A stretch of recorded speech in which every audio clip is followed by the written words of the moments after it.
Well, hello and welcome to the Neil's Appeal podcast. Hey, how y'all Hey, doing? hey, How y'all doing? we Good. doing well. Marriage, relationships, and other stuff. Y'all, we here. We done changed our scene again. Y'all know we moved, and so we still trying to figure out what part of the house we gonna be on to do this, and so we still working it out. Just trying to get our setting okay and all right for the best view we can get. That office room, it was kind of tight. We had to come on from up out of there. But I just want to thank y'all for coming on, joining us today. How was y'all's day today? We're gonna give everybody a chance to like, comment, and share. Y'all Day get was on that great. Facebook page. Y'all told people come on to the show. What y'all did? Y'all gave a flyer out today. What y'all did? Yeah, Yeah, we we shouted we out. we we sung it out. We did a little something. We got it. Gotta find it on the Facebook and Yeah, so it's share. on Kelly. I haven't really got my Neil Appeal page set up right yet. So Mm-hmm. it's on my Kelly Franklin Neil page, my personal page, and then y'all can find us on YouTube at the Neil Appeal Show. At the Neil Appeal Show. Okay. Honey, I couldn't figure out if I was doing a show podcast. I didn't know. I was setting this stuff up. Look, listen, I was being obedient. The Lord You said, do trying to be this. obedient. Listen, I don't even know what I did, but I got show on one, podcast on the other. Honey, listen, just type in the Neil Appeal. You should see it pop up. That's the most important part. Sounds like a plan. So y'all like, comment, and share. And you said on Facebook it's on your personal page. Yes, on Facebook it's on Kelly Franklin Neil. Mm-hmm. Y'all looking good. Thank you. Feeling good. Y'all looking good too. Yeah, that's how you look all fresh and clean after work. Yeah, yeah. That's cause you blessed with a job that allows you to be yourself at work. Yeah. Come on. Yeah. Come on then. Okay. Yes, ma'am. Yeah, I like that. Love it. Let me get this lighting. Let me make sure this good. Y'all looking good. We got to look good too now. Girl, if you ask me, I'm a little too light bright. Just have to deal with it. Well, Yes. listen, y'all. Listen, we got Sebrun and LaKeyia Branch with us on today. We are super excited. Listen, y'all, they have a story. Do you hear what I'm saying? We want to again welcome you to the Neil's Appeal, marriage, relationships, and other stuff, where we're cultivating kingdom relationships, not our way, but the king's way. And we know everybody's saying no kings these days, but there is one king. And we're here to remind you that he still reigns, still restores, and still rules with love. And we gladly honor this king. And we welcome this king to govern our lives. And that is none other than King Jesus, y'all. Yeah. Man. Amen. They saying no kings, but no, we we want this king. It And ain't now, but one that we want. That's for sure. Yeah. Yes, ma'am.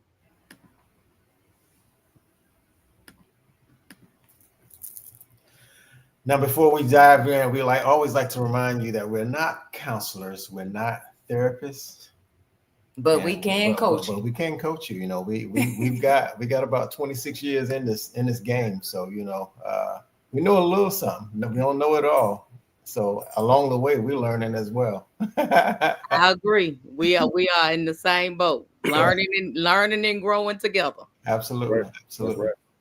Yeah, we're simply two kingdom believers just sharing real conversations, much needed conversations about, life, love, and lessons learned. Just hoping that something we say helps somebody along the way, along your journey, right?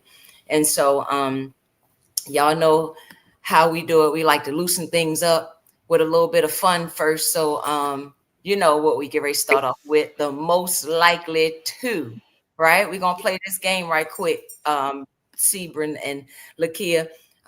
You know, with the most likely to, you just have to point right quick. Point to whoever fits the statement best. No overthinking, no explanations. Well, unless you want to, unless you feel so compelled that you must explain. So let's jump into this most likely, because we got a lot to cover tonight. Y'all got a story and we got to get this out here. All right. Y'all ready? We ready. Let's go. All right, here we go. I can't see y'all good. Hold on. All right.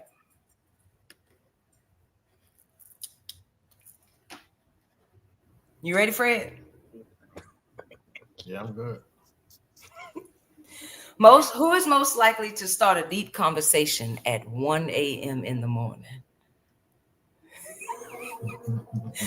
Who's most likely to make everyone laugh during a serious moment? Oh.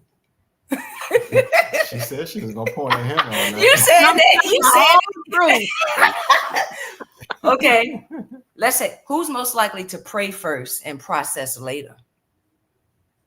Dang. She's being prophetic. Look here, you saw my questions already.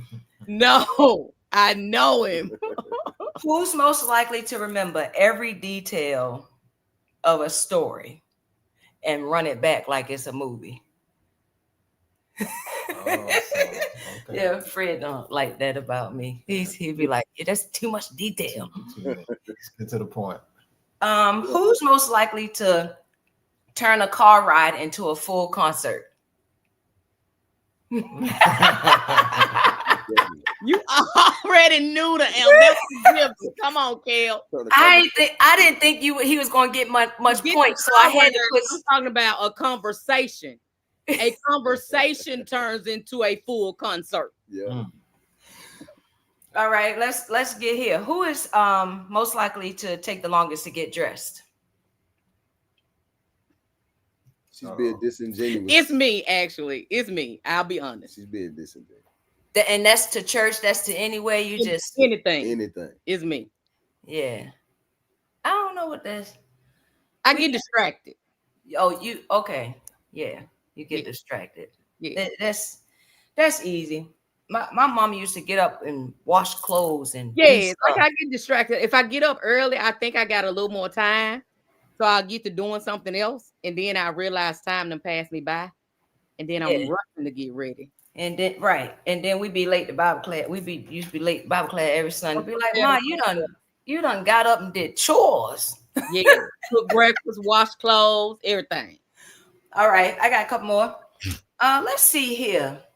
Who's most likely to apologize first? Oh, that's nice. See, you know, most men, they struggle with that. Yeah, no problem with it. I'm so grateful. No problem with it. Who's most likely to be looking for their phone when it's right there in their hand? You know, look here, let me tell you something. I done did it, the Bluetooth be on, and I be like, I'm looking for my phone, and be like, oh, I'm on it.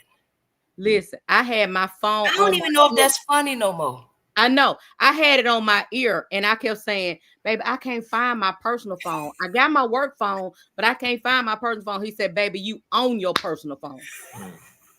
I was talking to my sister on the phone, but I was looking for the phone. I don't know. What is that? I don't know. I think I'm getting old.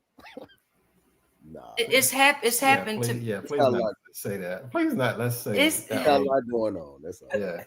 Seriously, my mind just be too busy. See, she'll talk on one phone and be on social media on the other. Right. Well, let me ask you this. Let's see here. Who's most likely to be wrong? Wrong? Yeah. It depends on the situation. That's what I was gonna say. That's a hard one. That's a tough one. That was a test. I was just trying to see something right there. I like this couple right here. Yeah, that was a tough one. I like that was like. In all honesty, we both have our share of flaws. We both have the tendency to be wrong about some things, but we will admit that we're wrong. I will say this: most of the time I'm wrong outside of the argument. Most of the time she's wrong in the argument. Wrong outside of the argument, wrong inside the argument. Right. So I might be wrong. I might do something wrong and be wrong in what I did or said, but we ain't arguing about that. But what we arguing about most of the time, she's wrong. in the wrong. Yeah. Wow. Well, listen. We are just so grateful, thankful for y'all coming on again, being able to be vulnerable with us. Y'all have an amazing story. As I was talking to running stuff back with LaKeyia the other day, my mouth was just dropped open. So I just want to thank y'all, because people don't normally like to talk, right? Especially involving or allowing other people to see in the window. And I just think transparency helps people. It helps other people, because you never know who's going through the same thing you may be going through, and you never know who you could be helping, right? So just want to say to my viewers, the audience, tonight we are sitting down with a couple whose journey has stretched their faith, tested their yes, and revealed just how intentional God can be.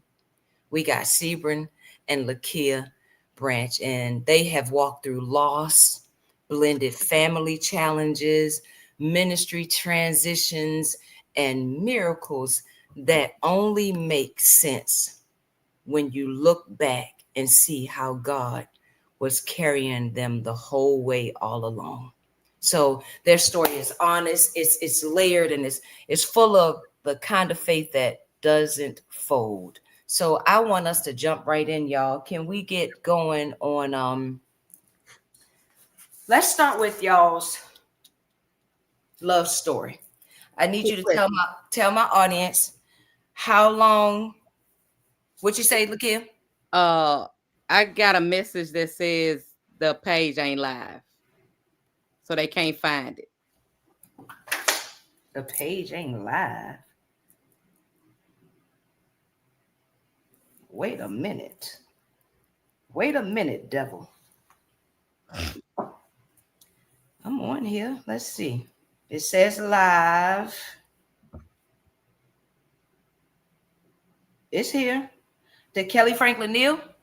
It's on the YouTube, is live, but the Facebook ain't.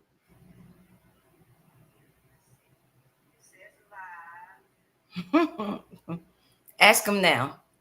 What about now? Let me check. Text him back.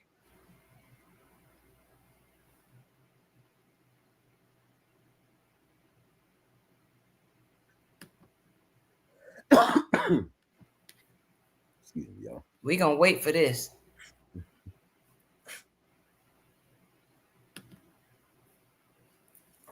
I see it on the Facebook page. Can you share it from your page?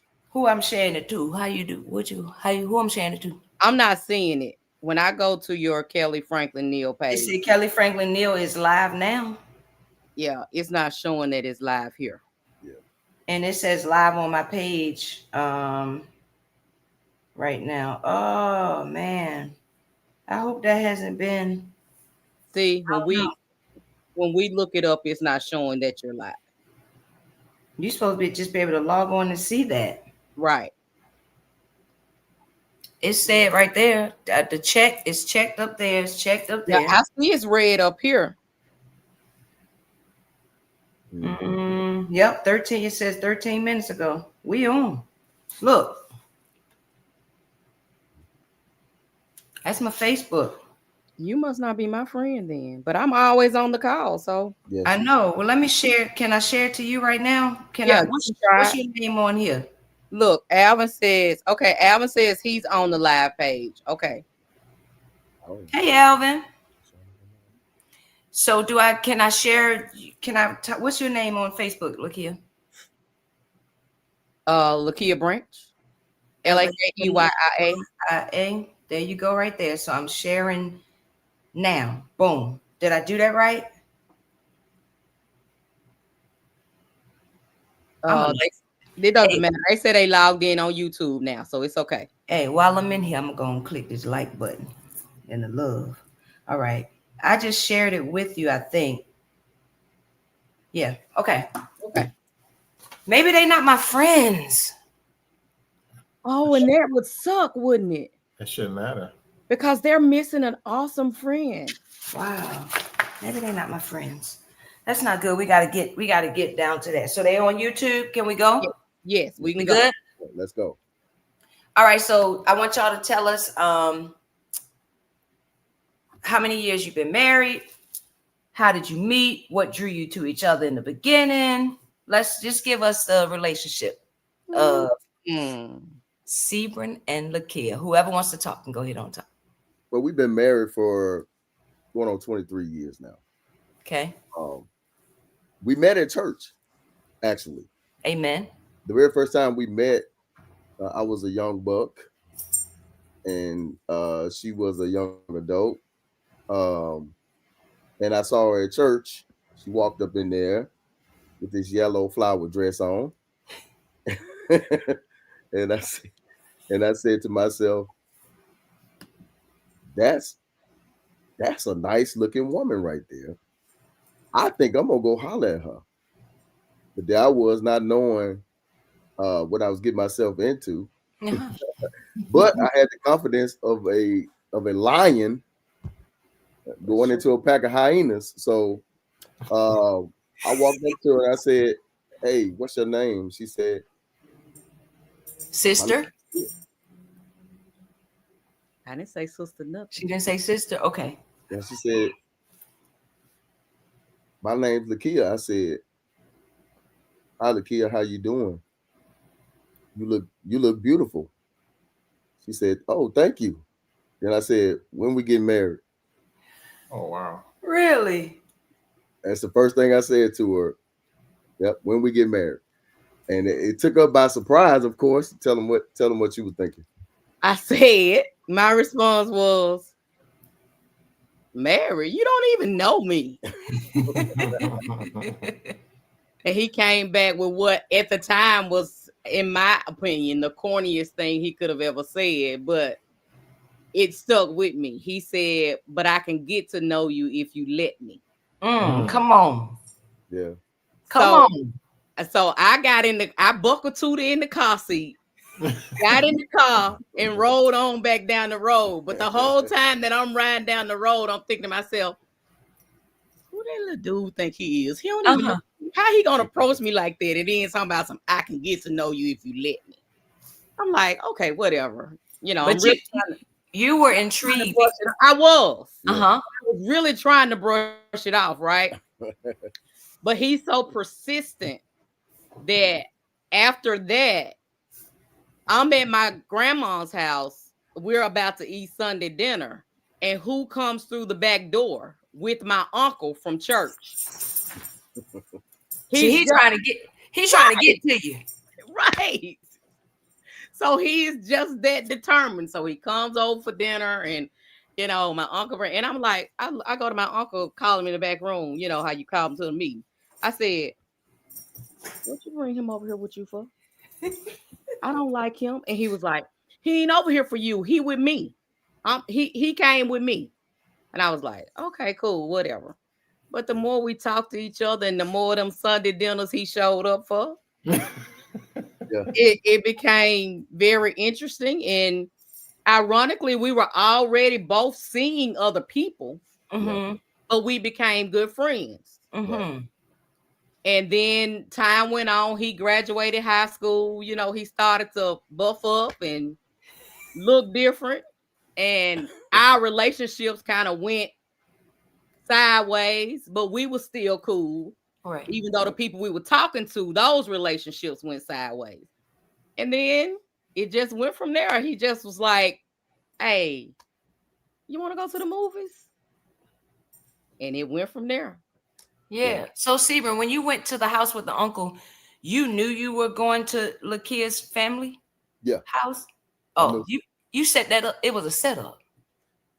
Yeah, you can say Yeah. that. I'm persistent when it's Yeah. something that I want and something that I'm seeking and really trying to get a hold to. Yeah, I'm pretty persistent. So I just wanted to make sure she saw me.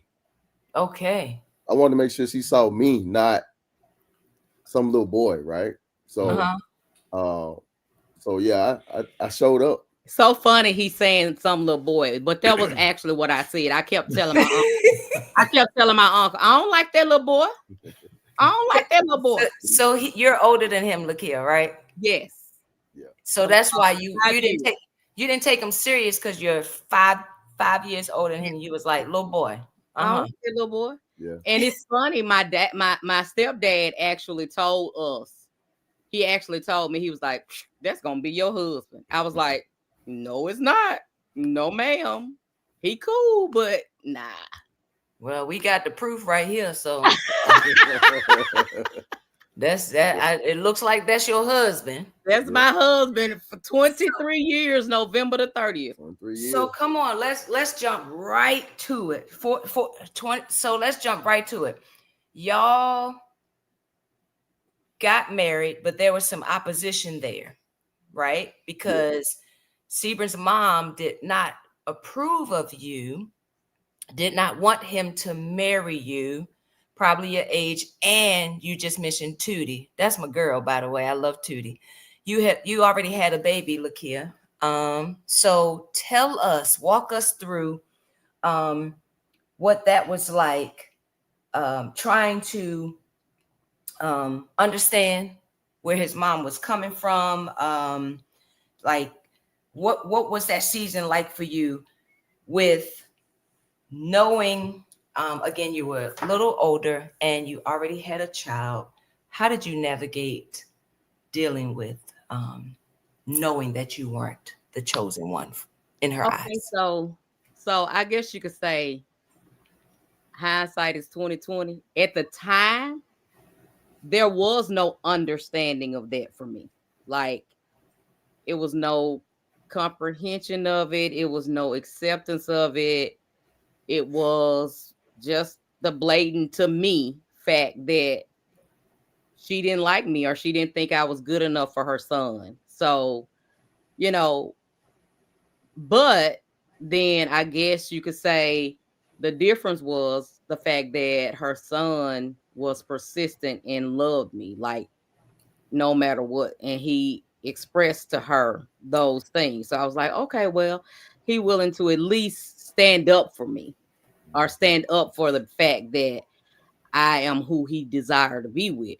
So now looking back at the situation after all things have taken place and our relationship has gotten better over the past few years, I can see it, I guess you could say, from a mother's perspective, considering the fact that she herself had met Sebrun's dad after having a baby. And she probably could relate to the difficulties and the struggles that it puts on a relationship or on a marriage. And maybe it wasn't that she didn't think I was good enough.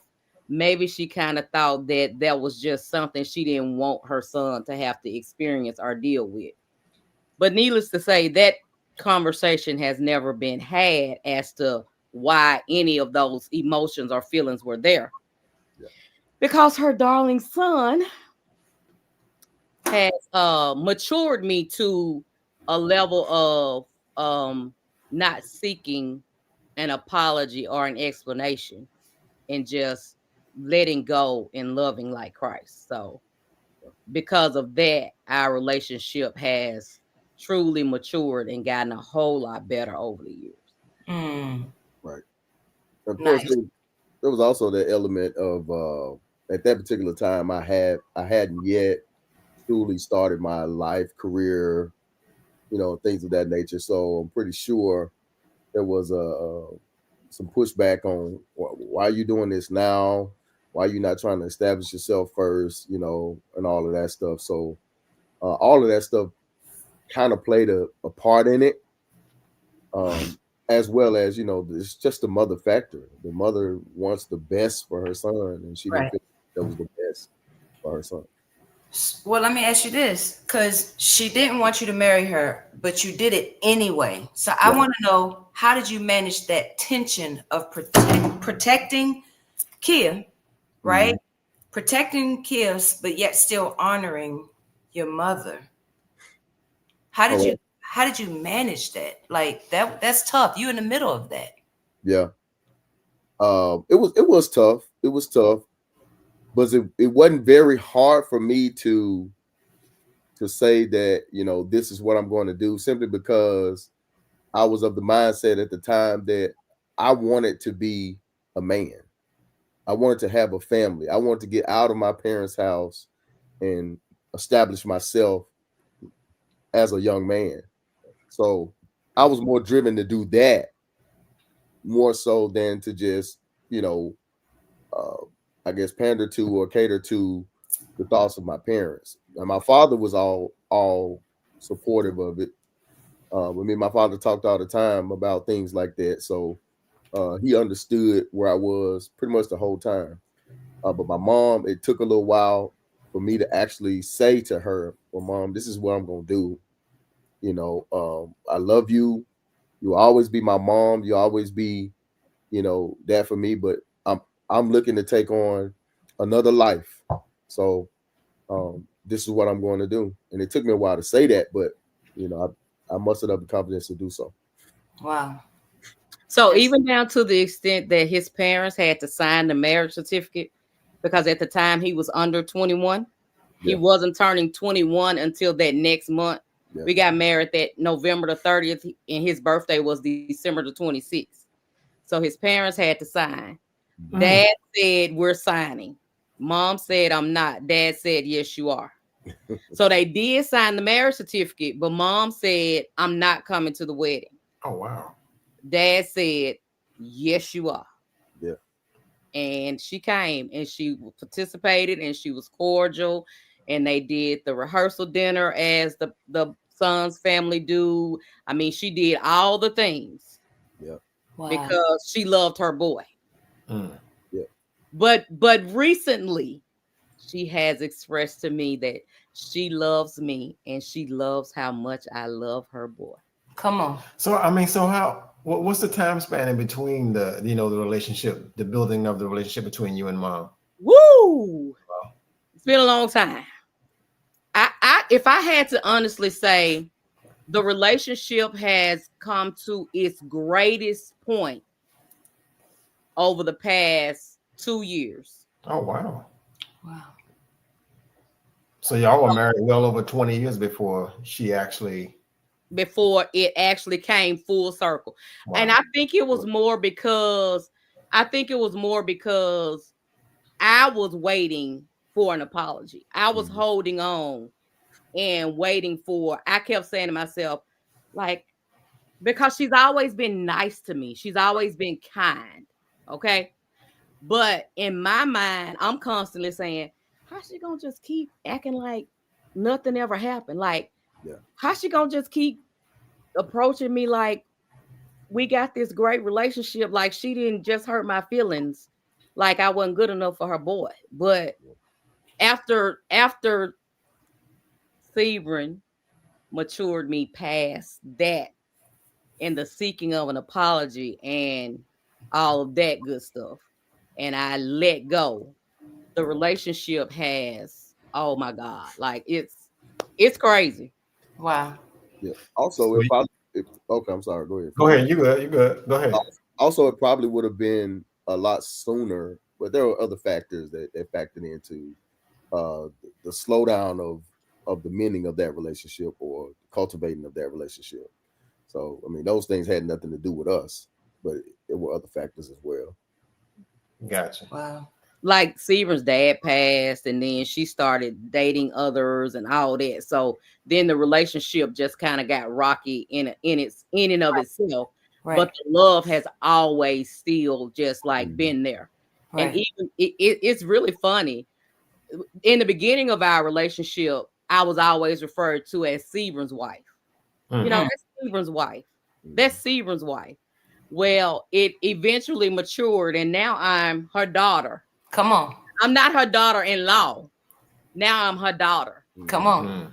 And it used to be that she would call my phone and say, "Can I speak to my son?" Because if you know anything about Sebrun most of the time does not answer his phone. Mhm. If you need Bay, you need to call me or text me or Facebook me. So she would call my phone and say, "Can I speak to my son?" And you know me, y'all gotta pray for me because I'm still under construction. And I've gotten a whole lot better. But back then I used to say, "Your son got a phone?" Uh-huh. Mm. Like, you called my phone. You didn't even say hey. Mm. But it got so much better. And now she calls my phone to talk to me. Come on, And Mom. I'm serious. And I'll ask him, "You talk to your mom today?" And he'll be like, "No." I was like, "Oh, she called me 3 times. Like, I talked to her, like, I'm like, I'm winning. I'm winning.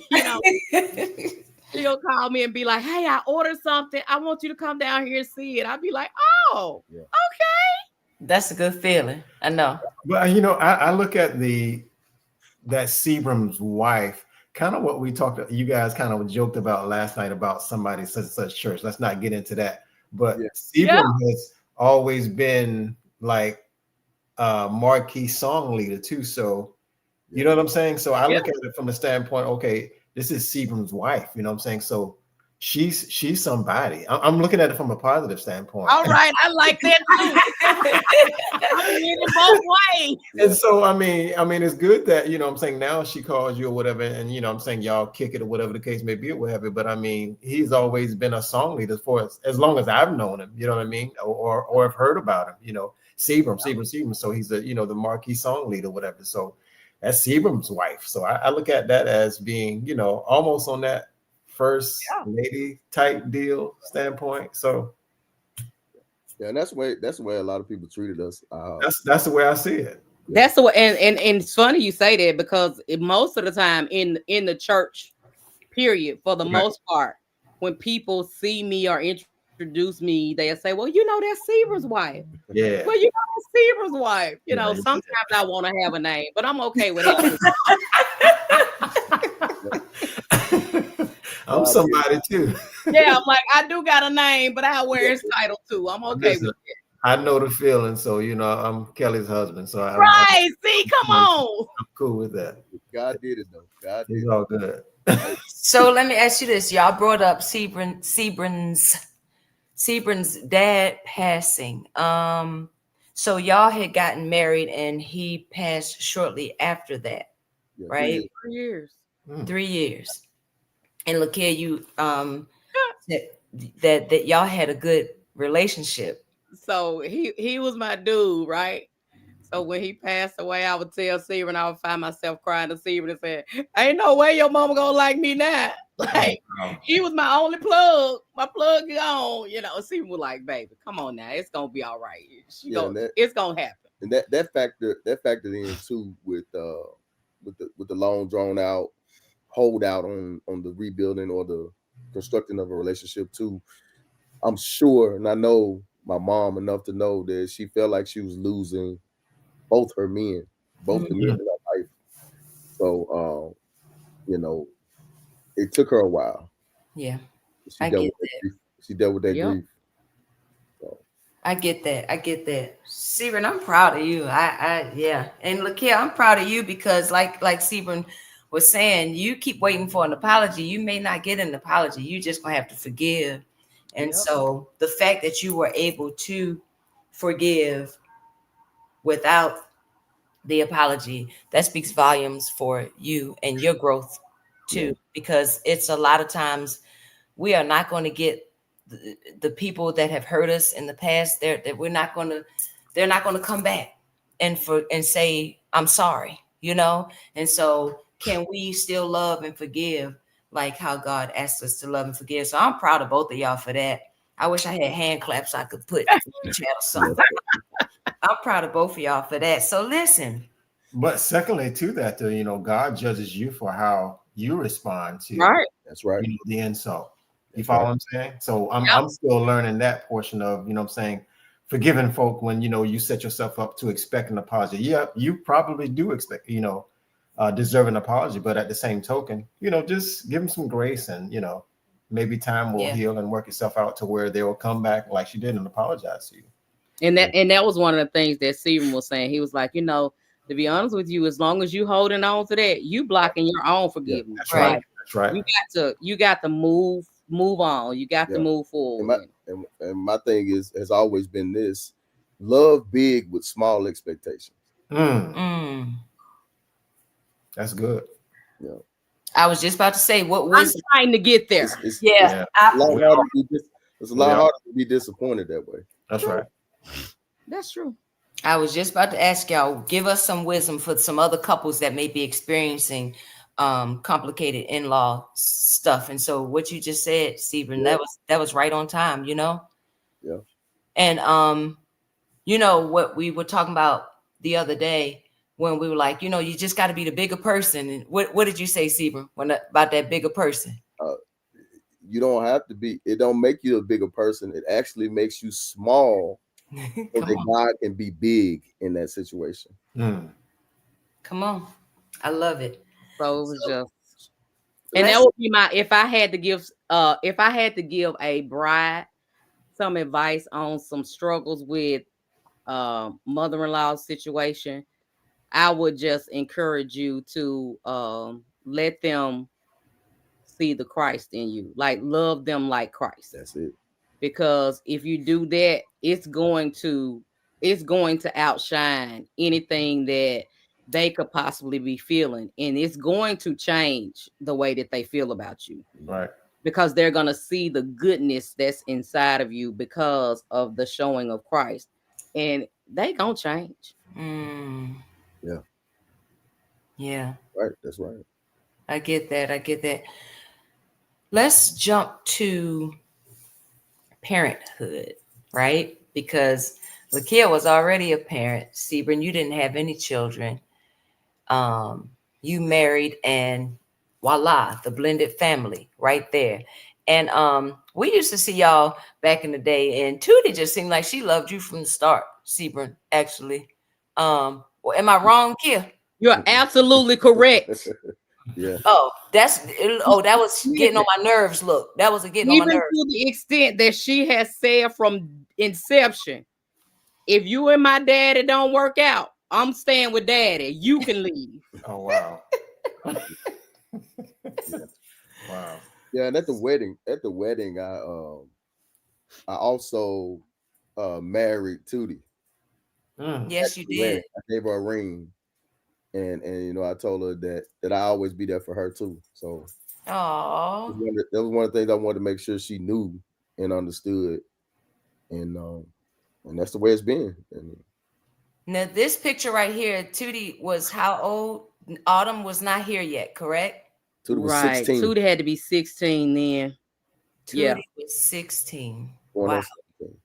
Yep. 16, and y'all start talking about a family and starting back over again, because I'm sure, Sebrun took Tootie under his wing, but every man wants their own seed, right? Right. And so talk us through, LaKeyia, you got a 16-year-old. You marry a younger guy who may want children, and so y'all start trying. So I'm going to say that we started trying in 2005. We started trying harder. Yeah. Started trying harder, 2005. Because we tried immediately, but we just thought maybe something wasn't working, right? So we wasn't really sweating it. But in 2005, we really started intentional. Intentional. Started being intentional. We got intentional about it. And we had some difficulties. We went to some doctors, exhausted all resources. We did in vitro twice. Yeah. We experienced 4 miscarriages. The last one was very difficult. even to the extent that they told us to never try again because it could possibly end in Sebrun having to decide me or the baby. Mm. Or I couldn't make it to the hospital in time, like he got me to the hospital the last time in time. So it was really, really rough. And of course, going through those type of situations and the trauma that comes along with it and the emotional distraught that comes along after it and all of that, of course you can imagine that it strains any type of relationship. So we had some aftermath to deal with, and it caused some turmoil and some frictions and some regrets and some insecurities and all of the things. Yeah.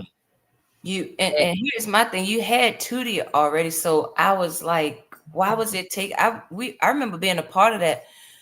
In on actually understanding that y'all were trying, and it was like, what's the problem? You got a child already. What? Yeah, you was a part of that prayer group, friend. Yes, I remember that.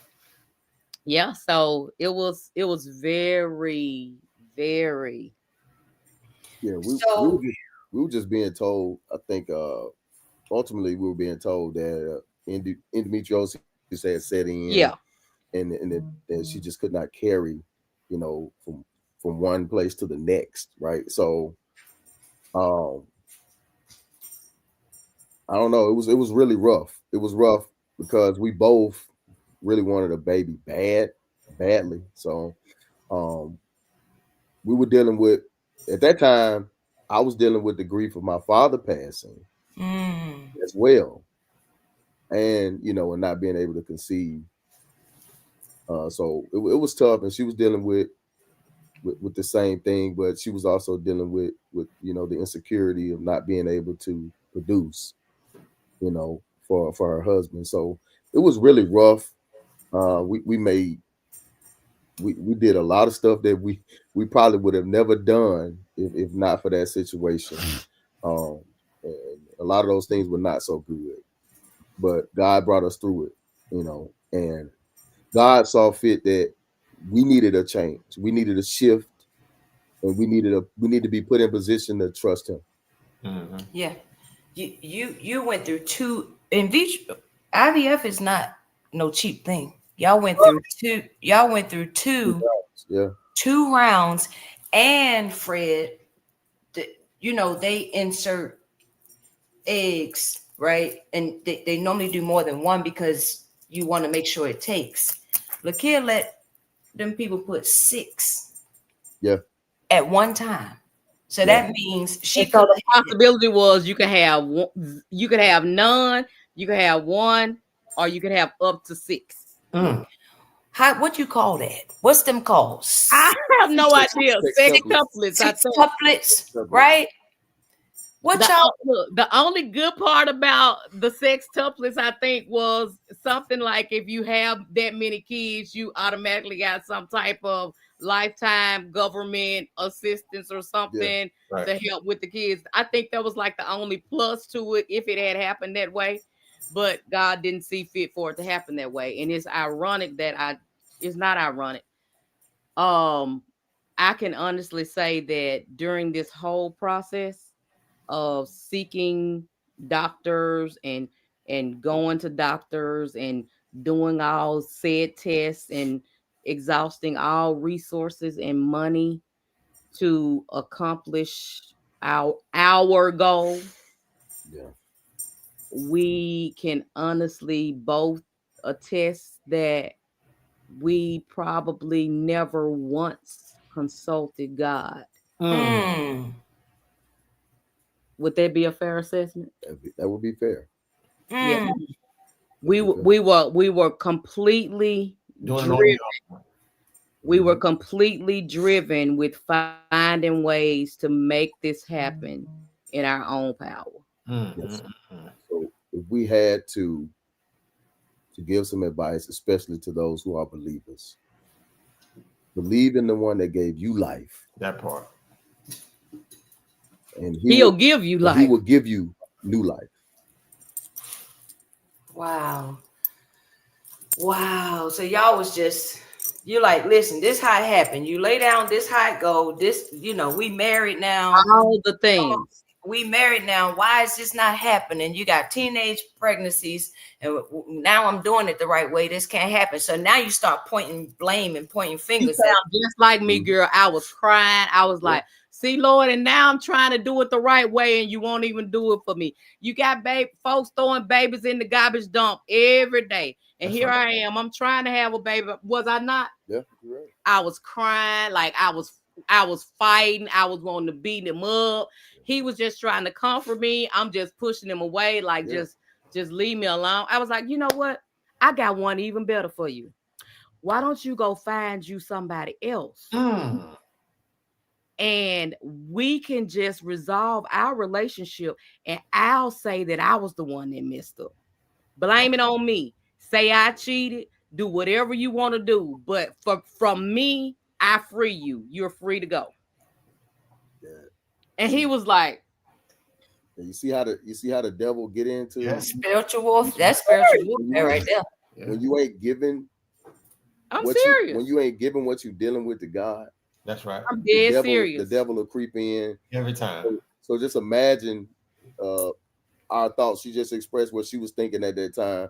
Imagine my thoughts at that particular time when I'm being who I am, and I'm experiencing what I'm experiencing, and I'm trying my best to be the best husband I can be, the best father to Tootie I could be, the best man I could be, provider, and trying to do all of this stuff, and the devil just coming in all sorts of ways to try to tear it all up.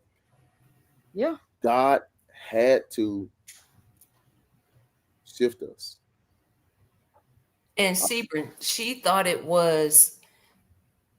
thought it was a good idea. Like, remember when Sarah said, go sleep with. Yeah, exactly. I'm dead serious. I told him that. Yeah. Wow. She thought it was a good idea. Mind you this. Everything that we're dealing with, everything that we're struggling with emotionally, psychologically, spiritually, we are not talking to anybody.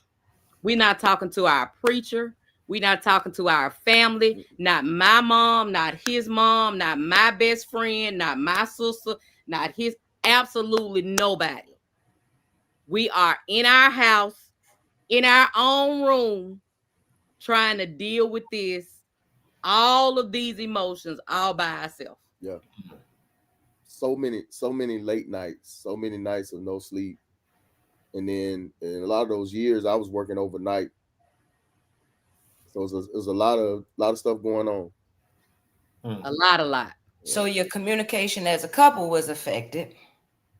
Y'all were at odds with each other because that's the perfect way for the devil to just come in and tear that up. Oh yeah. And his mama would have been sitting there saying, I told you. Yeah. Oh yeah. Right. One thing for certain, one thing at the end of all of the emotions, when we would calm down and actually listen and hear each other, we would both come to the agreement and the conclusion that we loved each other and wanted to be together. Yeah. Right.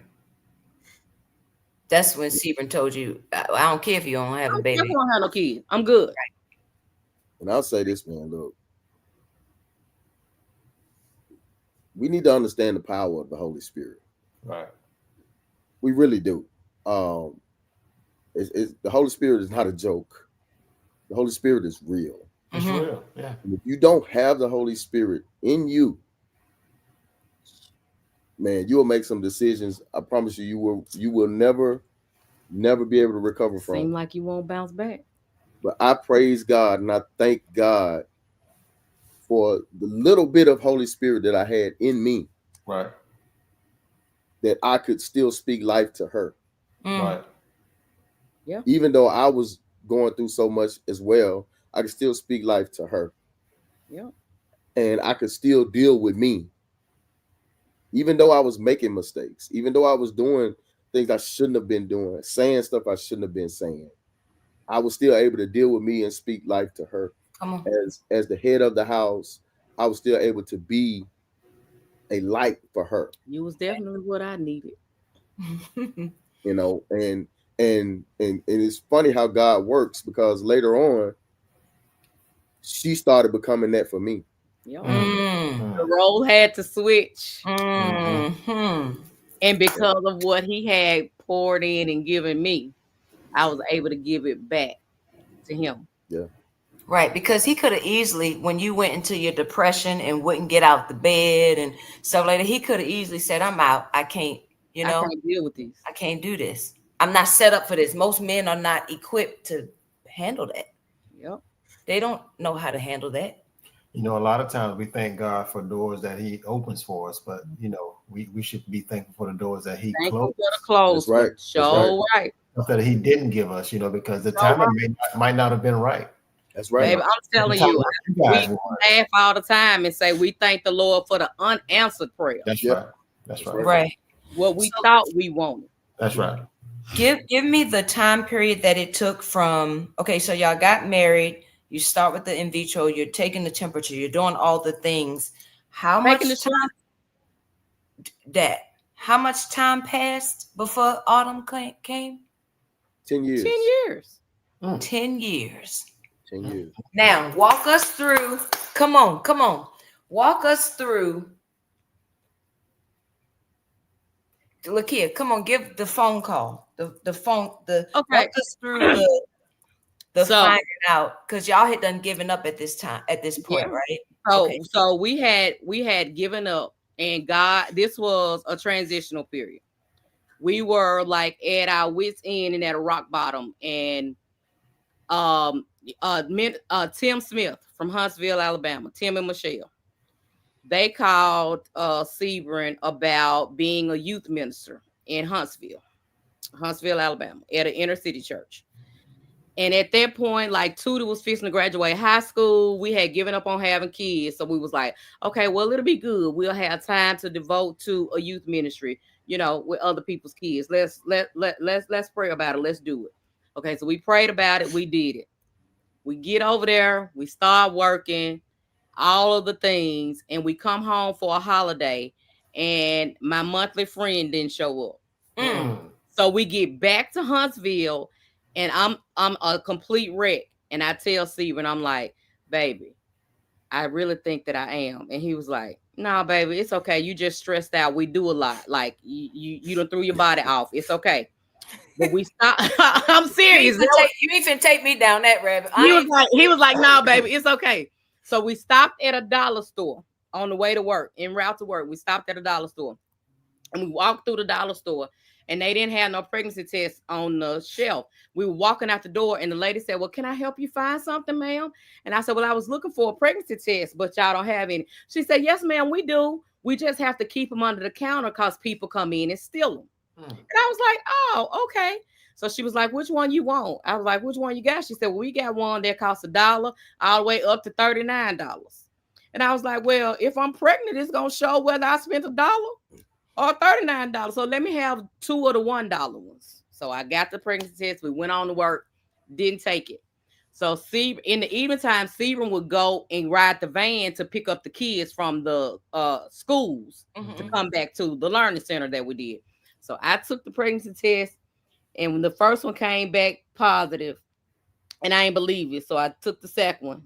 It came back positive too. So I laid it on his desk, and when he came back, he looked down and he was like, is this real? And I was like, yeah. So I'm hysterical at this point. But there was a doctor that Cynthia Malone had been trying to convince us to come to in Huntsville while we were experiencing all of the miscarriages. But we kept saying we didn't want to commit to a doctor in Huntsville and have to drive 3.5, 4 hours to a doctor's appointment all the time. So we never called the doctor. But I called the doctor that day and asked, were they taking new patients? And the lady told me, no, he was not taking new patients. And I broke down and started screaming and crying. And she was like, ma'am, what's wrong? And I was like, well, you don't understand. See, I've already had 4 miscarriages. And now I'm sitting here with a positive pregnancy test. And everybody telling me that Dr. Lewis is who I need to see. And you telling me he not taking new patients. So she was like, ma'am, can I have your phone number and I'll call you back? So she got my number, but she didn't call me back. He called me back. Come on. Yeah. So when he called me back, he was like, ma'am, how soon can you come to the office? And I was like, I don't know. Where's the office located? Well, come to find out, the office was literally 2 blocks away from where our church was located. So we literally had to only go 2 red lights to get to this man's doctor's office. So we leave, we go to the doctor's office. They got me hooked up. They drawn all this blood, et cetera, et cetera. And he comes back into the room and he tells us that if we're not praying people, that he's not the doctor for us. And we were like, well, of course we pray. He was like, because every appointment that we have will begin in prayer. Yeah. He said, because I am only a man. I can't give you a successful pregnancy. That is all going to come from the Lord above. Now, I can do all things that I've been trained to do, but there's only so much that my training can do. He said, so technically your test results show that there's absolutely nothing medically wrong with you that says you can't have a baby. So what I'm going to say is your body is treating the fetus like you have an infection because it's been so long since you've been pregnant. And it is clotting your blood and stopping you from having a successful pregnancy. It stops the blood flow circulation. So he prescribed me a bare aspirin, a baby aspirin that I took every day. Yep. Every single day. 1 10-milligram aspirin. I took it every day until the day she was born. And I never had any complications. Never. Wow. Not a one. Never missed a day's work. Worked up until I went to the hospital. We left work at 5:30, went to the hospital at 5:45. She was born the next morning at 9. Like, absolutely nothing went wrong during that pregnancy. Even to the extent that it was so perfect, I was supposed to have my tubes tied the next morning. And he was like, ma'am, that was so easy. Don't you want to do that again? I was like, no, we good. I thank you, Lord, for the one. That is amazing that man said, listen, if doctors don't say that, if you're not a praying. And here's what's so weird. Mind you, we told you all the times we were going through these miscarriages, we never consulted God. But here we go. We got a doctor that comes in and say, remind us of what we already were supposed to know. He comes in and says, the only way that this is going to be made possible is if we consult God every time you walk in the door. It was like, duh. That's right. God just threw it back in our face. And he was like, see, you exhausted all your money trusting somebody else to do for you what I can do for you if only you let me. Come on, teach the lesson. When we don't have sense enough to put ourselves in position for the blessings from God, he will position us in a spot where our blessings can flow. I was just like, and that's exactly you have to be kidding me. Yep, that's exactly what it is. So autumn comes along. That was good, Sebrun. Autumn comes along. Now Tootie is headed to college. Yeah. Can you stay on that right quick? Because so y'all moved from Mississippi. I don't know if they said that from the beginning. Y'all moved from Mississippi to do this work just for this little season. They moved from Mississippi. I don't know if y'all they missed it, Fred. They missed it. They moved from Mississippi just for a little season. They didn't know it was about to be just a little season. But the baby was born because this is the doctor that Cynthia Malone had been telling you about that you need to get to. That it's a 3.5-hour drive. I'm not thinking about that, but the work is why you got to Alabama. Yeah. Which, by the way, the oldest here, Tootie, always wanted to go to University of Mhm. Alabama. Is that right? That's right. Yep. University of Alabama at Birmingham. And we did not. We kept telling you're not going to school there because we're not paying no out of school tuition. But God shifted us. Out of state tuition. Yeah, the out of state tuition. So God shifted us to Huntsville just for that season, for that moment. We didn't realize it at the time. We did not realize it. But after leaving Huntsville and coming back to Mississippi, and we sat down and we laughed and we cried and we prayed, because we have some tremendous relationships from the work in Huntsville, and that work is continuing to flourish. I think it's the Lakewood Church of Christ, with Tim and Michelle still, and it is soaring. And the relationships that we cultivated there are still connected and amazing. And it's so weird that it took us coming back to Mississippi to realize that was just for a season. Yeah. That was to get us our autumn.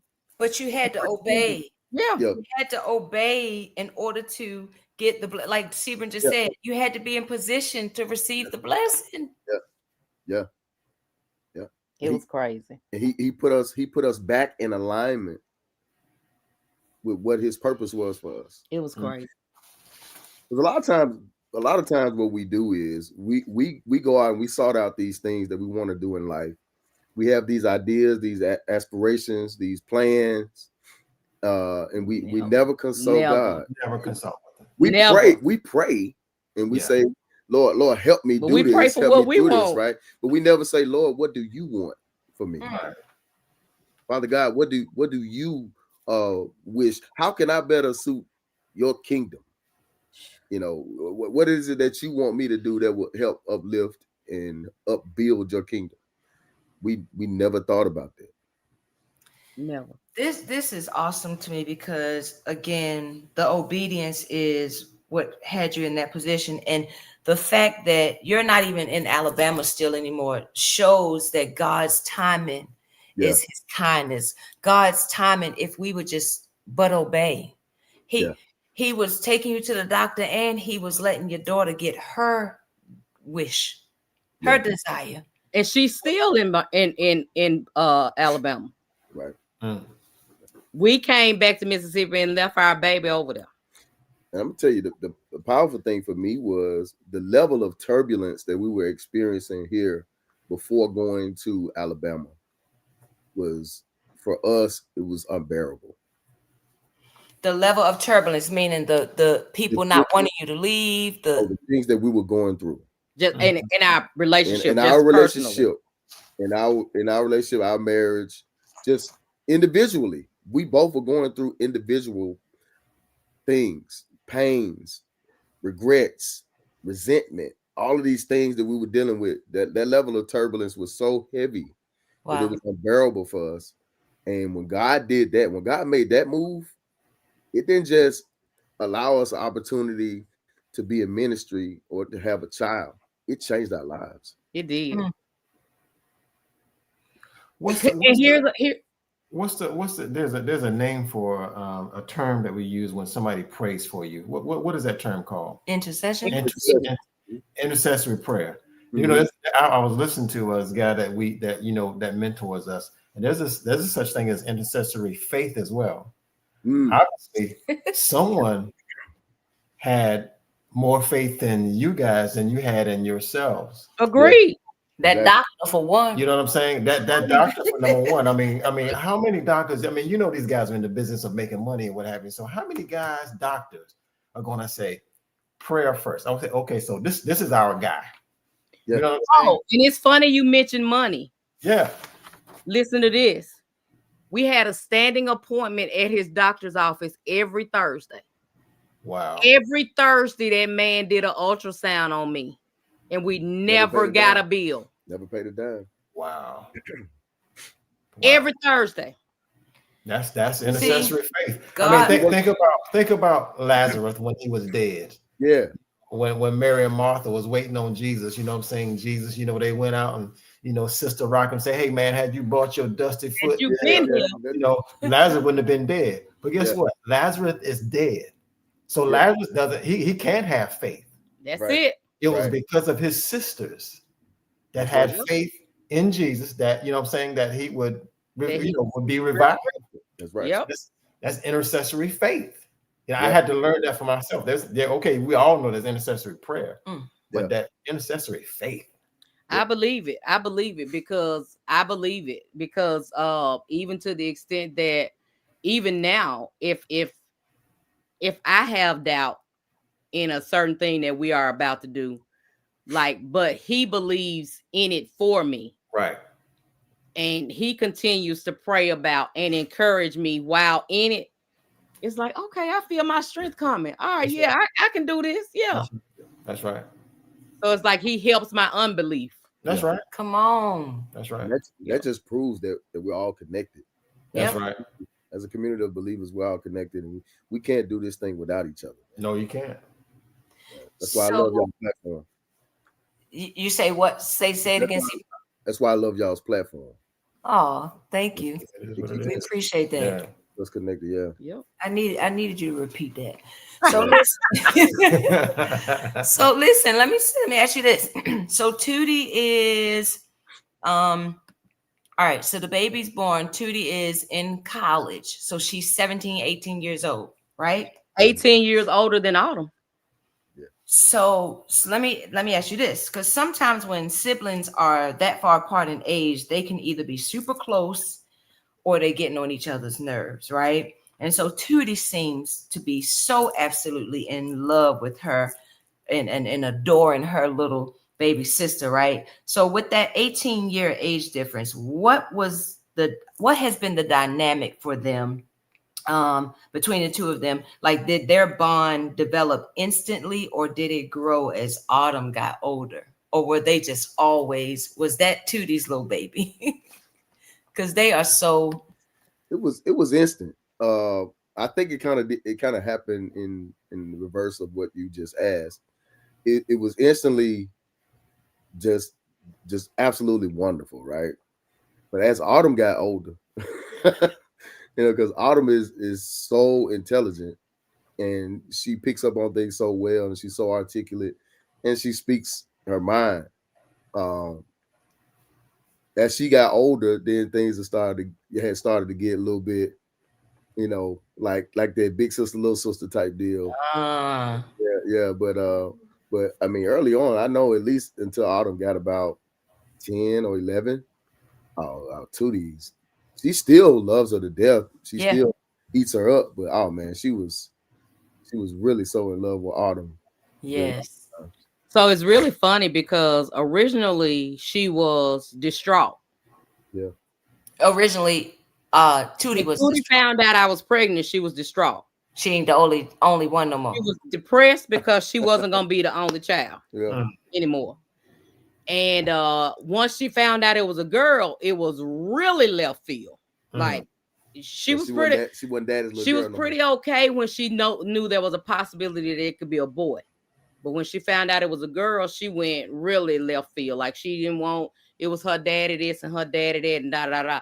But then once Autumn arrived, she was the complete opposite. She doted on Autumn. She loved her to death. But as like Stephen said, the older and the more mature that Autumn got, she became more of a challenge because she's very challenging. Like you have to, and then you got to understand too. Tootie was, I guess you could say, Tootie was our, I don't know how you would say it. We was learning when we had Tootie. We were still growing up too. So we wasn't perfect parents. We didn't do everything right. We didn't have a manual. So then, you live and you learn. And then now with Autumn, parenting style is different. Yeah. So then Tootie is like kind of to a certain degree resentful. Like she feels like Autumn might get away with more or whatever because we parent different. Like you pick your battles. You realize that what maybe once you thought was so important ain't just that important, and it ain't worth beating nobody over. Okay, you dropped the glass and you broke the glass. Okay, let's just get it up. But back in the day, if you dropped the glass and broke the glass, is what the heck are you doing? Why are you even in the kitchen anyway? So those things kind of probably may have strained their relationship a little, and the distance that's between them as far as their ability to be with each other all the time. Right. They Right. love each other to death. They respect each other, and their relationship, I love their relationship. So they have these group messages that they talk to each other outside of us, and if she feel like she can't talk to me and Sebrun about something, she knows she go to her sister. That's her safe place, things of that nature. So that warmed my heart as a mom, that she could say she got two mamas. Yeah. When we moved Tootie to college, everybody was telling Tootie, "Oh, your parents so nice. They gonna keep your baby for you to go to school." Oh wow. And Tootie was like, "That is not my baby. That's my sister." So I guess but their relationship it's amazing to watch. And I tell Sebrun, they love each other more when we ain't around. Oh, that's beautiful. Always been. It was. She just adores her, and I could see that in that. So somebody said the word move. So let's jump on that right quick. So let's talk about saying yes to God when the move hurts, right? So y'all been at the church in Mississippi for Sebrun. You were since 7 years old. 7 years of age, yes. Right. LaKeyia, you came in. You was there for a long time too, even though you were in your teens. And so tell us what made this move so difficult for y'all. I know like family was considered. You said the hardest part was worrying about, the impact on your family, right? So what finally gave you the confidence to say, yes, Lord, even when the cost was high? What the cost was high, and how did this decision grow your faith as a couple? Because now Sebrun's Gary move into a whole different lane. Like Sebrun's known for, singing that stylistics high. Remember that? I can't even do it. But he's known for that singing, right? And so now open the floodgates. Look at that. That came on my feed today for it's amazing how algorithms work. You know what I'm saying? We talked to y'all yesterday, and I'm going, I travel throughout the day, y'all, and of course I try to get some stuff in between these ears when I'm traveling, whether it's a word or some some spiritual singing. And this dude came across my feed today, and I'm like, I didn't ask for it, it just came up. That's you know what crazy. I'm saying? I mean, I'm like, this is the Holy Spirit, man, just like you said earlier, man. I mean, that stuff is real. Yeah, yes, it is. So y'all walk us through that, because Sebrun, you known for singing. What you behind the pulpit now? Go. Yeah. Well, you move it. You leaving the place that you grew up at and been at for so long. Come on, walk us through that. So we moved back from Huntsville. We come back to the Grove, and we try to establish ourselves there as the youth ministers, right? So I try to come back and be a youth minister, but there were things already set in place. So we just got in where we fit in, right? Which is what we do all the time. It's what we do. And so we were asked to do the young adult ministry there at the Grove. So we did that to what we feel like the best of our ability. And then honestly, this is about 10 years later. 10 years later, the Lord started putting things in my mind about what he wanted me to do. I always knew that I was a minister. I never looked at myself as a preacher or a pastor, but I always knew I was a minister, whether it be music or me just conversing with people, just talking about God and and speaking life to them. But at this point, it felt different. So we had a gospel meeting at the Grove, and we had Jonathan Morrison to come in, and he preached a sermon. And the sermon was about When you preached one sermon, it was about everything you need is in your house. Mm-hmm. So that resonated with me. Then he preached a sermon. I think it was that Wednesday night, and he was talking about embracing what God has for you. So after that sermon, I talked to him outside. We had a conversation, just a short conversation, not to be long with it, but just a short conversation. We were talking about just life in general. And he said, "Man, I always been watching you because I didn't even really know him very well. I just knew of him from different people going across the nation or whatever. But he said, "Man, I've been watching you since I was a teenager. We're around the same age." He's like, "Yeah, I've been watching you since I was a teenager, man. YouTube videos and things like that." I said, "Oh, really?" He said, "Yeah, man. You've always been a really, really good singer to me, man. But you always had this spirit about yourself." He said, "Man, I always thought that I'm like, this man, he could be a preacher." I said, "Oh, really?" He said, "Yeah, man. I always thought that." He said, "Have you ever thought about preaching?" I said, "No, I haven't really thought about it." I said, "I know people have always told me they thought I was going to be a preacher. They felt like I was already, built for it." But he said, "Yeah, man." He said, "Man, man, you really need to think about it if that's something that you feel like God is calling you to do." So I told him, I said, "Well, I'm gonna be honest with you. I feel like God has always called me to be a preacher. I just never felt like that's something that I wanted to do. Right.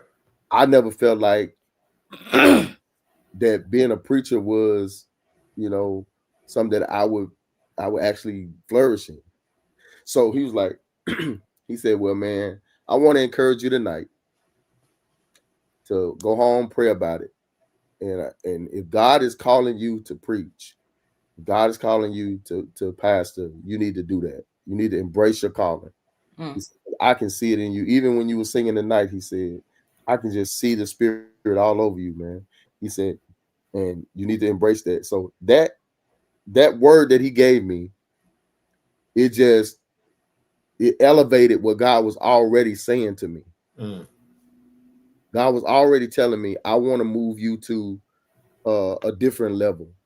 I want you to be doing something more than what you're doing." Man, I was comfortable. I was comfortable being That's a the problem. song. I was comfortable. I was comfortable being behind the scenes, making things happen. I was comfortable. I didn't have to be out front. I ain't never been a person that had to be out front. I've always been humble. I've always been the type of person where I don't have to get the credit, for things. As long as God is getting glory, as long as people are being edified, God's being glorified, I'm good. But God said, "No, that's not enough. I want you to do something greater." And what moved me was not only that sermon, that conversation, but it seemed like for the next 2 weeks, because I was in prayer for the next 2 weeks, and I was even fasting and praying. And for the next 2 weeks, I received so much confirmation from what that brother spoke into my life that night, and what God was speaking to me. I received so much confirmation through song, confirmation through other messages preachers were preaching, other messages that were on YouTube, from all kinds of preachers. I mean, Baptist preachers. When I opened my Bible, I was studying, and I was receiving confirmation through study. I was receiving confirmation through just through my day to day. Somebody would come to me and talk to me and say, "Hey, have you decided to preach yet?" Because I talked to one of my coworkers, They and would say, "Stop running." I told him what I told my coworker. Told him what I told you guys that Jonathan said to me. And he said, "Man, have you started preaching yet?" And this was like a week and a half later. And I'm like, "No, man. I mean, I just talked to the guy 2 weeks ago." He's like, "Yeah, well, I'm just asking if the guy came to you and he told you this, and God has already told you that you need to be doing something better for the kingdom. He even knew that I should have been trying to embrace that." So just several different confirmations. So what happened was, I was approached about I was actually no, that how it worked. So how it worked was, I was just speaking with Brother Ship. You was approached about a job first, about you making those banners. Oh yeah. So what it was? Okay, let me back up. Then I'm moving too fast. I'm trying not to be too long. But okay, so I was approached about doing some work, some aesthetic work, posters, banners, and stuff like that, right? For a local church, Mm-hmm.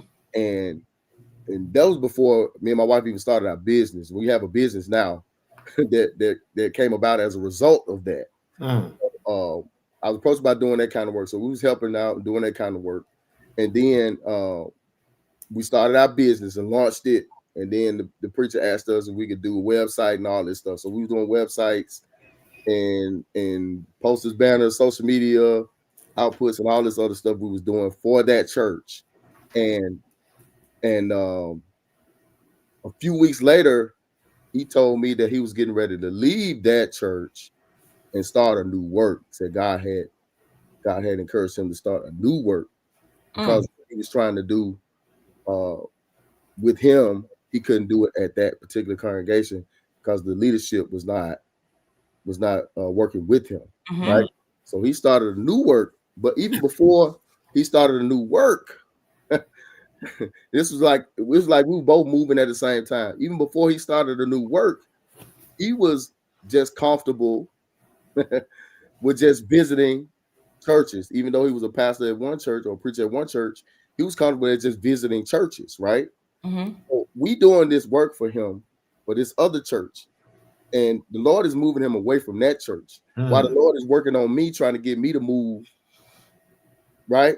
So I found out a couple of days, because it was 2 weeks. I found out a couple of days later that he had finally got a spot, a building, and he was gonna get ready to start the church, right? So then he after he told me that, I told him, I said, man, good. I said, man, I will be the first one there, to sing, right, for you for your first Sunday and your first worship service. He was like, yeah, man, cool. Now we ain't talked about nothing else. That's all we talked about, right? So then it was just beating me up, and I had to figure out what God was really saying to me. So I asked God specifically, because I was getting offers from different places. I was getting offers from different places to be song leaders, youth minister, young adult minister, youth and family minister, all this stuff. And I had told Doc I wasn't going anywhere. I said, man, look, I'm getting all these offers, I ain't going nowhere. So it was beating me up for 2 nights in a row. I could not sleep for 2 nights in a row. So I called Ship and I said, look, man, what is it that you got going on in One Direction? What's your vision? What are you trying to do with One Direction? He said, man, I just want to serve God's people. I want to be a church that goes outside the walls, go into the community, build from the community. I want to be a part of the school, get a part of the school systems, a part of just building the community. I said, man, that sounds like something that I want to be a part of. So I left it at that. But then I called him back. I said, man, look, let's have a sit down. So we had a sit down at the Longhorn Steakhouse, and we talked it out. And when I left that night, I knew then I had the answer from the Lord what it was he wanted me to do. And I told my wife, I said, babe, we got to make a move. I said, I don't know when, but we got to make a move.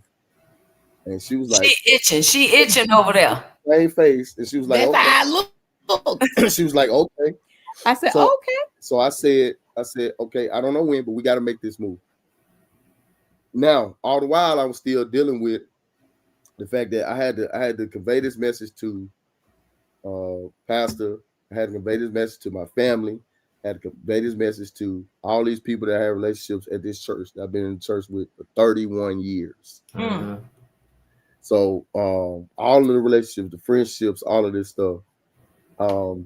So I tried to handle that the right way. I don't even know if it is a right way, you know, to say, you know, Say goodbye. goodbye. Yeah. So I tried to handle it the right way to the best of my ability. But anyway, so I ended up setting up a meeting with Doc, and we sat down and we talked, and I just told him what I was thinking about. But I got a phone call from him earlier that week. It was like that Thursday. I talked to Ship that Wednesday. I met with him, and then I talked to Doc that Thursday. He called me on the phone and talked to me about it. He wanted to know what was going on, so we had a conversation about it. But we sat down and had a meeting. Him, myself, and my wife, and we talked about the possibility of the move, because it was just a consideration at the time. But it was so later confirmed. So we did that, and then it was later. And then my friend ain't want to be no preacher's wife. What you said? But the thing was for me, and I'm gonna be done with this portion of the story. The thing was for me, I was good. I was comfortable. But when the Lord is about to make you into something that He wants you to be, come on. when He's about to move you, You're gonna be uncomfortable. when He's about to shift you, Yeah, want to make where you are uncomfortable. that's right. I was comfortable, but it was so uncomfortable. So uncomfortable after I had that sit down that it was almost like I had no choice. Right. It was like I had no choice. I had to make a decision, and I had to make the decision to move. He always puts us in that posture to where we always look up to him. When you're comfortable, you know what I'm saying? When things are going cool and everything is, copacetic, we don't, we don't think about God. No. That's why he keeps us on his knees. We were actually functioning on autopilot. Yeah. It was so routine. We knew what we was gonna do. We knew where we were gonna go. We know what we wasn't gonna do. We knew what was gonna be said, what wasn't gonna be said. It was all just routine, and we were extremely too comfortable. We wasn't growing. It was like we was on autopilot, but we had plateaued. You ever been like doing a workout? It's stagnant. Yes. Yeah. Right. So that's the way it was, and it's so weird. It's not weird. Well, the first Sunday that we visited at One Direction, Brother Ship's sermon was "Step Off the Ship," and the sermon was so right on point, so mind blowing. It was so over engulfing. It was just So when we got back in the car, Autumn was like, "So, Daddy, did you hear Brother Ship's sermon today?" And he was like, "Yeah, Pumpkin. I heard it. Did you hear it?" She was like, "Yeah, I heard it." And he said, "Okay, well, what was the sermon saying to you?" And she was like, "Well, Daddy, I take it as if the sermon is saying it's time for us to get out the ship. Get on the ship and get on the ship. We need to get on the ship with the ships at One Direction." Oh, wow. And I was like, and me and Sebrun looked at each other and we bust out the laughing. Yeah. But you know how the devil get. Yeah. So then that's when the devil comes in, and instead of us, and that, mind you, God then already gave Sebrun his vision, what he wants him to do. And we are in the transition of saying yes, right? But now here comes the devil, because the devil tells us that we need to consider Autumn. So it's like, well, Autumn, you're going to be okay leaving all your friends. Yeah. It's not really a lot of kids at One Direction. You're going to be basically the only kid for now, Like Abraham and Lot. I'm serious. So this the devil, right? Yeah. So Autumn like, no, I'm cool. I'm good with that. So then it becomes, well, now that Autumn cool, we got to consider other people. Yeah. My mama there, his mama there, his aunts there, our cousins there, my sister there, my best friend there, my uncle there. So now it's like, okay, so now how this gonna affect all of them? Yeah. And God is still saying, okay, and who got heaven? That part. Hello. That part. That part. You know. So then we walk into this situation, right? And the first thing that we study is discipleship. Mm. And then we're hearing all these stories. We already know the stories, right? But Right. we're hearing them again over and over again, and they sound different now, right? Ooh, The story Jesus. about Jesus walking out to the seaside, and he telling the two sons of thunder, telling them, "Hey, leave what you got, drop your nets, and follow me." That's right. You know, and telling James and John to leave their father Mm. Zebedee and follow him. Mhm. All this stuff. So, you know, I was already feeling like Abraham, you know, leave your family and, you know, go Right. to a far country, right? I was already feeling like that. But then to hear, you know, the story of how Jesus made disciples and how he told them to just leave what they got, just drop Right. everything, That's right. to follow him. So this thing was really, really resonating, right? And it was really convicting because I knew that I had to do what God said do. Yeah. I didn't want to let go of the net. Mm. So I had to Drop embrace your that. net. I had to embrace that. Because we really wanted to, I guess if you want to say, we really wanted to make everybody happy Yeah, we in were the situation. we were of the But mindset of toggling between both situations. Yeah.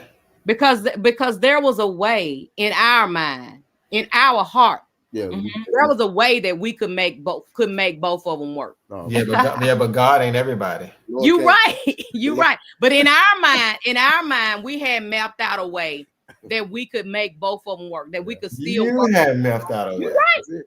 You're That's right. it. And when we said the complete yes, God was like, see, y'all still trying to do Yeah. what it is that y'all want to do Yeah, because so- y'all so- still trying to please. So he came through that with Others. Trying to please people. He Yeah. just cut the net. He just cut the net. And it was like, We had to drop it. bam. I've been out of that. I've been long time ago. I've been out of that business of people pleasing. I never really, understood it, and I don't, I don't co-sign none of that now. And so Yeah. gracefully, Yeah. the transition, the move has been life altering Yeah. Life changing, sure. in an amazing type way. Mm-hmm. Like challenging you to grow and study, Mm-hmm. holding you accountable, and just all of the things, right? Yeah. So I guess I can just be honest about myself.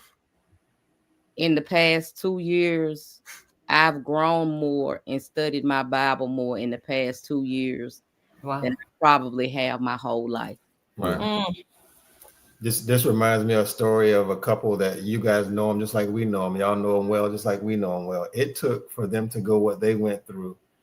Both of them can sing very well, been all over the country singing or what have you. So both of them know the word. But it took for them to go through what they went through. Yeah. In order for God to move them. That's right. Yeah. It's just like you can sing a lie just like you can tell a lie. That's right. Yeah. And they are now speaking And the word. They're into the word. It That's took for them to go through that for God to get the word out of them. They That's- always had it in them. That's Just right. like you see, minister of music, minister of music. Now, I know a lot of guys that can sing, Yeah. but a lot of guys don't Can minister Right. Yeah. Yeah. when they're singing. Yeah. You know what I'm saying? And I met you long time ago. Well, heard you long time ago. Yeah. And I'm like, this dude, he can sing. That's no question about it. But Yeah. that he's different. Yeah. And I don't want to call the individual's name because they're a little sensitive about that situation still. Y'all know who they are. Yeah. But, Yeah. We know. But beautiful people. They haven't changed, over the years since we've known them. You know what I mean? But and it was heartfelt to us for us, just like it was for them. Yeah. And that place will never be the same, without them. Yeah. But at the same token, God is using them now. Yeah. I agree. For sure. In a mighty way. Yes, he In a is. mighty way. In a Sure. mighty way. And the question we have to ask ourselves when we're in that situation is, do we really believe? Come on. That part. Yeah, because what God did for us the first time he moved us away, he kicked us out of the nest. He kicked us out of the nest and said, hey, fly. Yeah, fly. Yeah. And then then we get back in the nest, right? Or we find us a new nest, or and then get back comfortable. And just like a mother eagle, she makes the nest uncomfortable. She scatters the nest. She put rocks in it. She put sticks in it so the baby is not comfortable back in the nest. So then you got to get back out of the nest. And so then after that, now you got to figure out how to catch the wind, because if you don't catch the wind, you won't fly. So this time around, God said, no, catch the wind. That's right. Catch the wind. Look here. The wings ain't strong, but catch the wind. That's right. And how important was that for you, look here? Because you around here saying, I ain't gonna be no preacher's wife. I ain't gonna be no preacher's wife. And I did. I've always said that. However, I also had to apologize to him, because I've known, honestly, all of our life, all of our relationship, even when we were dating, that there was a special calling on Sebrun's life, that he's different. Yeah, he's different. And I don't say that because he my husband. He's different. And his everything about him is different. The way he loves is different. The way he teaches different. The way he parents is different. The way he husbands is different. Different, period.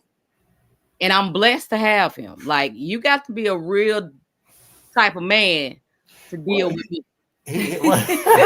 With any woman for that matter, black woman for that matter. And he's truly different. And I've always known that he was truly going to be a minister. No matter where we go, he's ministered to people.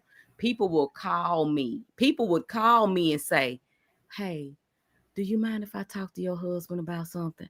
I really need him to minister to me. I really got this situation going on and I need to be led in the right direction. And they would say, you could just put me on speakerphone. I'll put him on speakerphone. They'll talk Sebrun's ears off. His ears will be bleeding. And then he'd be like, dang, that was so much information, but at the end of the conversation, they would be like, oh, thank you so much for letting me use him. Thank you for letting me borrow him, So I've always known that. So then I had to apologize to him, because I said, if I have been the reason that you haven't accepted and embraced your calling, because I kept saying I didn't sign up to be no minister's wife, please forgive me. Rightfully so, because it's probably more on the first lady. That's it. Because honestly, if you step into it, and your spouse ain't wholeheartedly in it with you, it's going to be a real rough journey. Yeah. So growth, LaKeyia, it was growth for you. Yes. Yeah. Wow. Y'all, this has been great. Something's going on with my Facebook, because this chat normally be going off. The only comment is me sharing with you, so I got to figure out. I look for it again. It's not on there. I got to figure out, because this show telling me live right now. I don't know, but ain't nobody here. It's not on there. It's all right. It's all right. It's all right, but I don't have the chat to go to there. But I want y'all to. I want to do our Neil appeal. I normally, read the chat and then come back and do the Neil appeal. But we talked about a lot today, right? Yeah. So based on everything we've discussed, what is one takeaway you want our audience to hold on to tonight? Whether they're trying to conceive, facing a difficult yes, navigating in-law relationships, or being called into a new season, whatever you want to speak on that give us. We talked about relocation, we talked about reconciliation, we talked about the losses, the miscarriages, and Sebrun's dad right after the happy moment of his life, tying the knot and coming in covenant with God's child. Give us something out of any of that or all of that we need to leave with our viewers. I'll start by saying this, because I didn't really complete your question, but I can say it in this particular statement. Whenever you decide to say yes to God, there's going to be some opposition. And there was some opposition in terms of how people felt about it. There was some opposition in terms of how people responded to it. People were saying God ain't told you to do that. You know, people were saying you just doing this because somebody done made you upset, somebody done made you mad. People were saying that, you know, you just doing this trying to get back at somebody, or you just trying to be Mr. Big Shot or whatever, right? When you say yes to God, because God ain't gonna give you, He's not gonna move you unless He anoints you. So when you're anointed, that warrants pushback. That warrants opposition. Just like Nehemiah, when he was building the wall, it warranted opposition from Tobiah and Sanballat, you know, and even Geshem. But it warrants opposition because people don't understand a God move, because they're thinking with a humanistic lens, humanistic mind, and they're seeing it through humanistic lenses, but they don't see what God is doing. So they can't see why God is moving you, why God is elevating you, why God is shifting you. So I would say to our beloved believers and audience, when God is moving you, there's going to be opposition, but you don't worry about the opposition. You just keep moving. That's right. That's good. Keep doing what God say do, and I promise you, it's going to pay off. A lot of times we look for different things. Like we look for monetary value. We look for success the way that we see it as humans, but we don't understand when God is moving you, He's moving you because He wants to get the glory, not so you can. That's right. You know, so if He elevates you, if you do see success, if you do see monetary increases, you do see a total new life, new home, new car, whatever it is, it's because God wants the glory in that situation. That's right. So do what God says do, and I promise you, you will not regret it, and you're going to be free. Yeah. You're going to be free. And that's one of the things I think in our faith that we've lacked for so many years. That's the freedom of God. Right. Come on. Freedom in Jesus Christ. Right. We lack that because we're so bound to tradition and so bound to rules and legalities. That's right. We forget about the freedom of the Holy Spirit. That's right. And what it feels like to be a part of the kingdom of God. And all that stuff is added to you because you seek first the kingdom. And you didn't seek a church. You didn't seek you didn't seek a woman. You know, I beat myself up time and time again when I got into this institution, you know, Church of Christ, whatever the case may be. But people were ignorant enough to tell other people that you're going to hell because you wasn't in this, you know, this fraternity. You know what I'm saying? Yeah. You know, I thought it, so I was just as guilty. Yeah. I wasn't, you know, jackass enough to say you're going to hell. You know, I just despise somebody who did that. But at the same token, I thought it. So just as guilty. Yeah. Yeah, based upon all the stuff that you just said, Sebrun, man. I mean, that's because you seek the kingdom first. You didn't seek, you know, a man, a woman, a church, a boy, what, you know, you seek the kingdom. Yeah. That's it. Now all this stuff being added to you. I want it all. If I had to leave, one thought, it would be, if you are in your relationship, whether it be that you're talking about your relationship with your spouse or your relationship with God, either relationship requires three things: commitment, surrender, and communication. Yeah. Stay in prayer with God. Communicate with your spouse openly, honestly, transparently. Yep. Express your feelings and don't let anything go unaddressed. But when you express your feelings, when you express whatever it is that is going on, you also have to be open and honest about whatever part you played in it, Mm. and work diligently together to seek resolution. Mhm. So no matter what we went through, we found resolution together with each other and with Christ. We never had a counselor. We never had anybody from the outside into our relationship. Now, that might not work for everybody, Everybody. Mm-hmm. but I can tell you what does work for everybody. Jesus. Yeah, Yeah. that was your counselor. That definitely was. He kept us sane when we was insane. That's right. That's good. Yeah.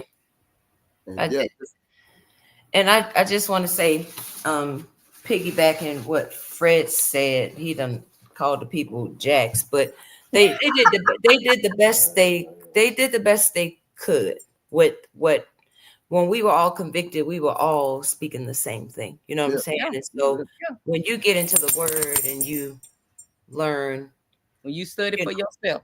you learn better, you do better, right? And so we love and appreciate Yeah. the heart of it, but it's at what point do we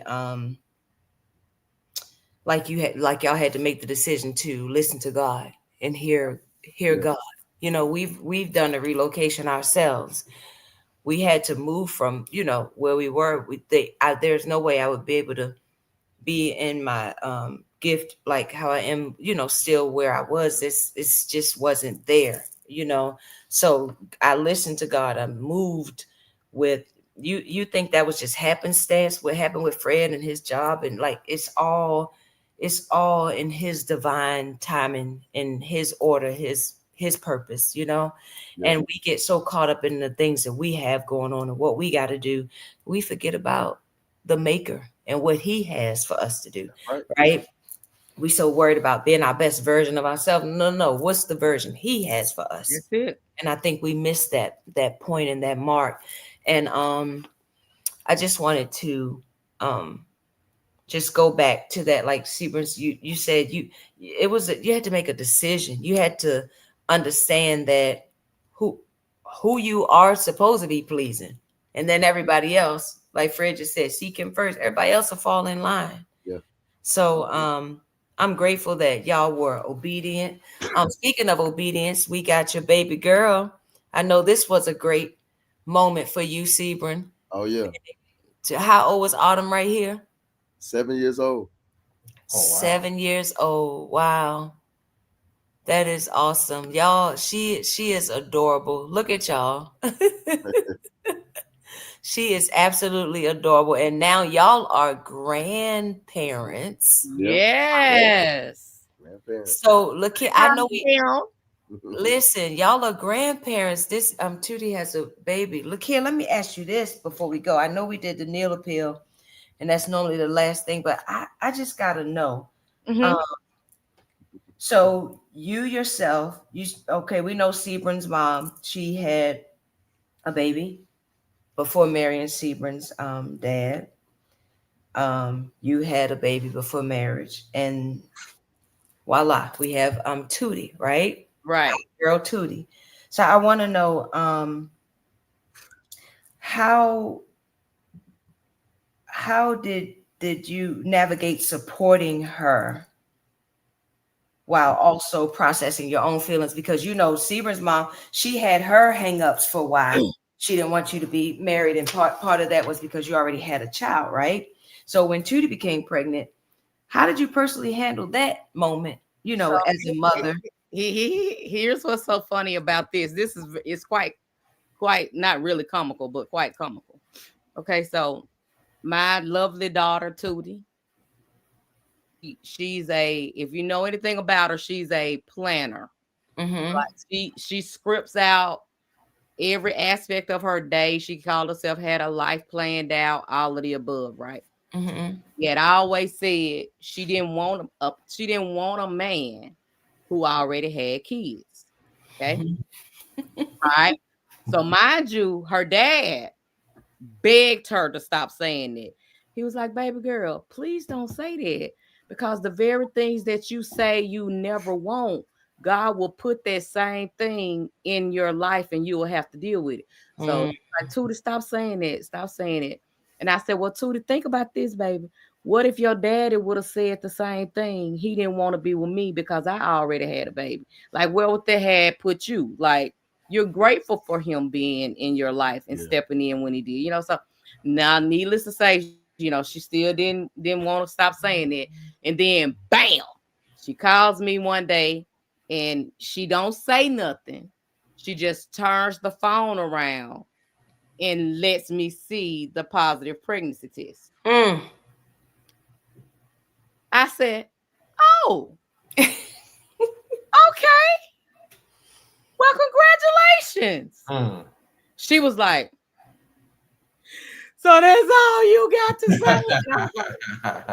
I just be doggone. Like, I mean, I tried to handle it as gracefully as I thought I could. Like, I tried not to be emotional about it, and you ain't even happy about that. Like, she just said she had made up her mind that I was gonna go off. Didn't do none of the above, right? So then I came home from work. See, she thought she was slick. She told me while I was at work because she really knew I wouldn't respond. So then I come home and I tell Sebrun, and then she called herself, got in her feelings because I told Sebrun. She was like, but I thought I wanted to tell him, whatever. So just a ball of emotions. But to make a long story short, I just tried to support her in any way that I can. Like, is it the ideal situation that we dreamed for her? No, because we tried to live our lives in a manner that was so transparent that we tried to strategically teach her how to not make the same errors that was made previously. So, like I told, I said, okay, all right, well, you did beat teen pregnancy. Woohoo, you 30, but and then her daddy, he just so cutthroat. He was like, well, it is what it is. It ain't no mistake. You grown. You knew exactly what you was doing. You got exactly what you wanted out of it. Now we just gonna deal with it. That's right. Bring my bam. It was just, and we just love on him, and we love her, and we just try to keep it moving. We support her when we can. We babysit when we need to, and even if it takes meeting halfway to pick them up or whatever, all of the things, whatever we got to do, and looking so forward to them coming home next week. Wednesday can't get here fast enough. Yeah. Well, listen, y'all, I wanted to hear that because sometimes we could be so judgmental and hypocritical, and it's like, hey, ho, but at the same time, not condoning, still, like Sebrun said, hey, you knew exactly what you were doing, Oh, and as far as supporting her through the pregnancy, literally, I was at almost every appointment. We was driving over there, and her doctor's office was an hour and a half away from where she lived.